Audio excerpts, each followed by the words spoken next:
পৃথিৱীখন যেন জঠৰ হৈ গৈছে এনেকুৱা যেন লাগিছে। জুবিন একচুৱেলি জুবিন দা ক'বও নোৱাৰোঁ, প্ৰায় সমবয়সীয়াই হয়, তথাপি সকলোৰে জুবিন দা আছিলে। তো সকলোৱে শিশু কি বুঢ়াকে সকলোৰে জুবিন দা আছিলে। আৰু জুবিন দাক মই পাইছিলোঁ যেতিয়া মই চন্দ্ৰপুৰত আছিলোঁ। ৰবিবাহঁতৰ ঘৰলৈ গৈছিলে জুবিন দা। দুদুল দাৰ লগত বন্ধুত্ব আছিলে, তেওঁলোক একেলগে ঘৰ যোৰহাটৰ বাসী আছিল কাৰণে ৰবিবা ভিন্ন কৰ্মসূত্ৰে আছিলে চন্দ্ৰপুৰত, আৰু চন্দ্ৰপুৰৰ কোৱাৰ্টাৰত মোৰ দেউতাও আছিলে, আমিও আছিলোঁ, একেলগে প্ৰায়বোৰে আছিলোঁ। তো দুদুল দাৰ লগত চন্দ্ৰপুৰলৈ গৈছিলে জুবিন। তো জুবিন দা সকলোৰে মৰমৰ জুবিন দা। তেতিয়া আমি প্ৰায় ক'লোতো একে বয়সৰে আছিলোঁ। গৈ পিনে যিহেতুকে সাংস্কৃতিক দিশত মই অকণমান জড়িত আছিলোঁ, দুদুল দাই নি পিনে চিনাকি কৰি দিছিলে। আৰু তেনেই সহজ সৰল অমায়িক আছিলে যিখিনি সময়ত মই তেওঁক লগ পাইছিলোঁ। আমি তেতিয়া গোটেইবোৰ ধৰক যৌৱনত ভৰি দিছিলোঁ আৰু তেতিয়াই লগ পোৱা। তেওঁ কৈছিলে তুমিও গান গোৱা ন, গানৰ প্ৰেক্টিছ কৰি থাকিবা। আমাৰ ঘৰলৈকে গৈছিলে জুবিন দাৰ লগত কটোৱা সেই মুহূৰ্তবোৰ।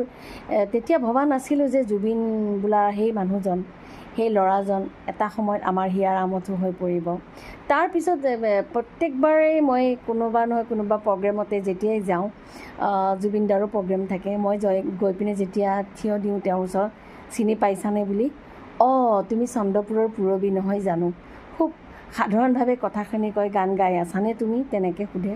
তাৰপিছত লগ পাইছিলোঁ যেতিয়া মই যুগবাণীত গাই আছিলোঁ গুৱাহাটী ৰেডিঅ' চেণ্টাৰত। তেওঁ আহিছিলে, তেতিয়া গায়ক হিচাপে প্ৰতিষ্ঠিত নাছিলে। তেতিয়া তেওঁ আহিছে যুগবাণীত গাব হীৰেণ ভট্টাচাৰ্যদেৱৰ সপোনে কি আনে কানে কানে, এই গানটো মই এটা বেলেগ সুৰ দি গাইছিলোঁ। তেওঁ শুনি আছিলে মনে মনে, শুনি পিনে তেওঁ আকৌ মোক কৈছে, তুমি এই গানটো এনেকৈ সুৰ দিছা নেকি, ভাল হৈছে আৰু গাই থাকিবা, তেনেকৈ কৈছিলে। মুঠৰ ওপৰত তেওঁৰ লগত কিছু কিছু সৰু সুৰা স্মৃতি মোৰো জড়িত হৈ আছে। গতিকে জুবিন দাৰ যিটো ক্ষতি, জুবিন দাৰ কি ক'ম, মুখেৰে একো ওলোৱা নাই মোৰ, কিন্তু স্মৃতিবোৰ ৰোমন্থন কৰিছোঁ আজি। সকলোৰে পোষ্টে জুবিন দাৰ বিষয়ে দিছে, ফটো দিছে, কিবা দিছে, কিন্তু মই যেতিয়া লগ পাইছিলোঁ তেতিয়া জুবিন দা প্ৰতিষ্ঠিত নাছিলে। আৰু সেইখিনি সময়ত আমাৰ এনেকুৱা ডিজিটেল কেমেৰাও নাছিলে, ডিজিটেল মোবাইল নাছিলে।